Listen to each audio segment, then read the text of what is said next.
I want to thank you for joining me today.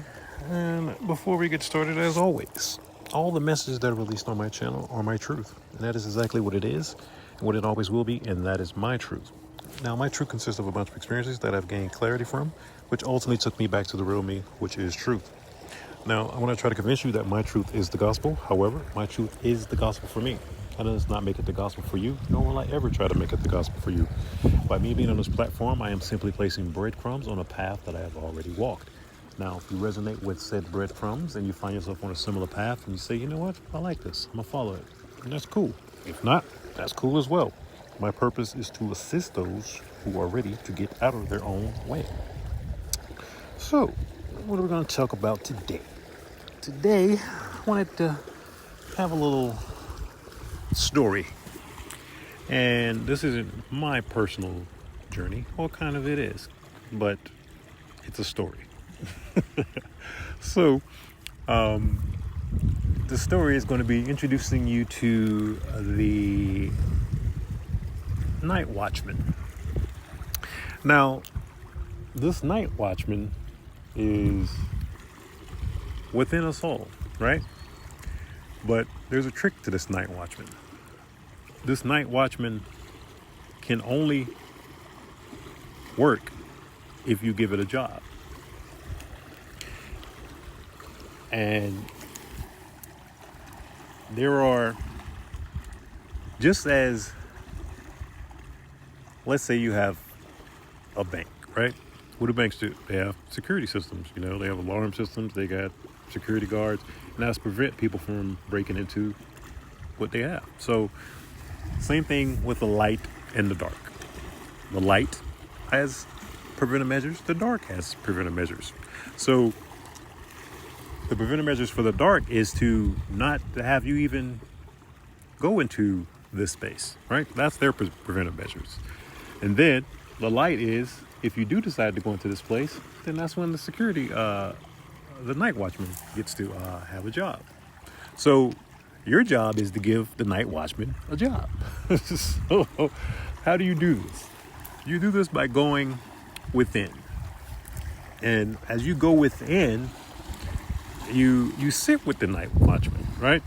And you start to conversate with them, and this is showing the night watchman attention. And as you show the night watchman attention, he starts to awaken and rise up, Now, this is the thing about the night watchman.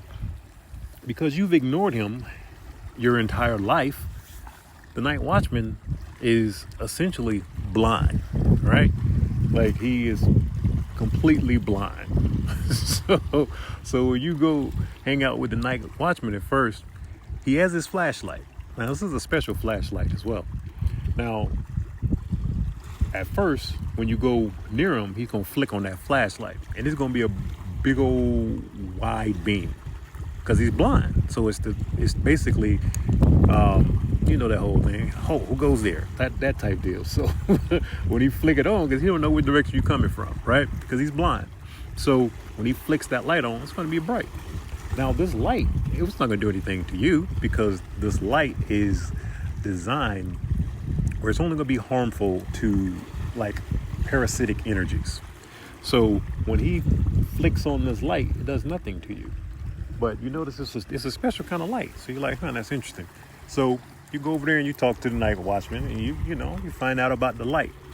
Now, as I said, the funny thing about this light and the night watchman's sight is, as you get to know the night watchman, you start to give him his sight. All right. So in order for this to happen, you have to spend a lot of time with the night watchman.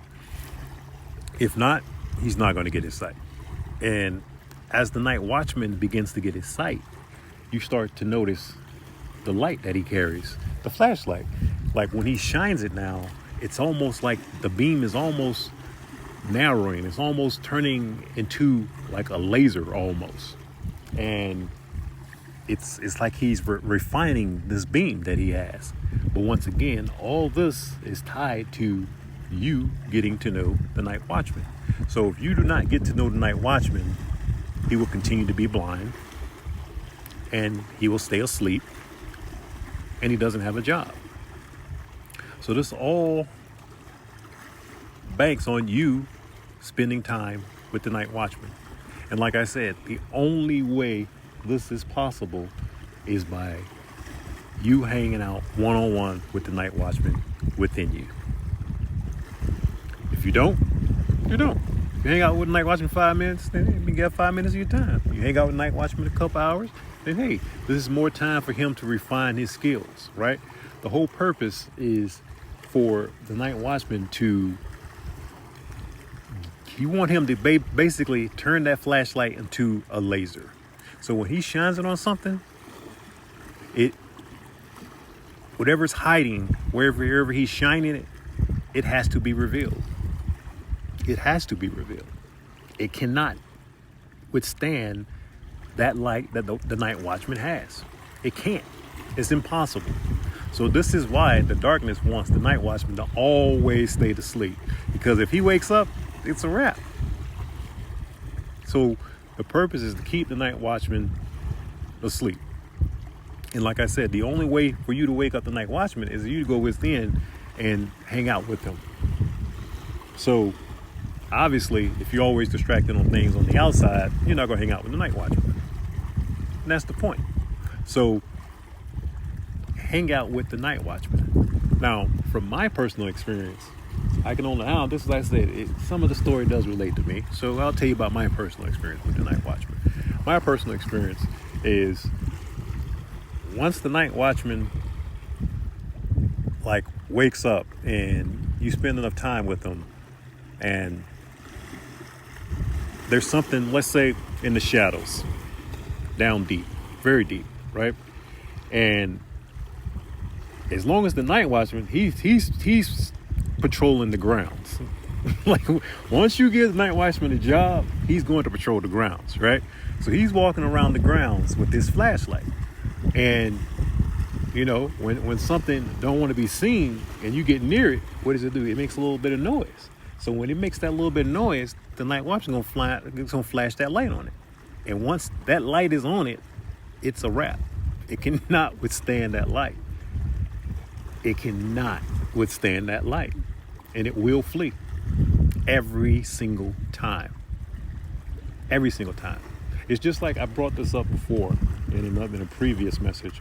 It's like going into your bathroom and you shutting off the light. You shut off that light 10 times in a row, 10 times in a row. If you don't have anything, no light source in that bathroom, 10 times out of 10, the darkness is going to overtake you. As soon as you cut that light switch off.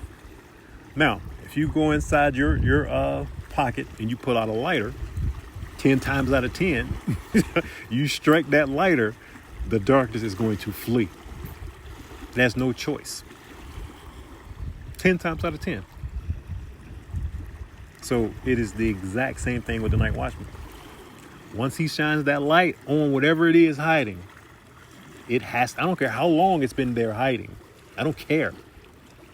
That's the whole purpose of the night watchman staying asleep, because once he's awake, the night watchman, he does a good job. He does an excellent job. He old as hell. Oh, he old now. But he's good at his job. So night watchman kind of remind me of Otis from Martin. You know what I mean? Like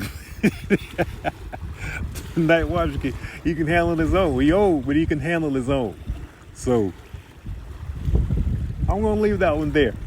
I just want you to think about that. How much time are you spending with the night watchman? Because I'm here to tell you, if you wake the night watchman up, a lot of things go right for you in your life, because he's good at protecting. And I'll come back for part 2 and I'll tell you exactly what the night watchman is protecting. And as always, if you got anything out of this message, I just you to like and subscribe, and I will check you in the next message.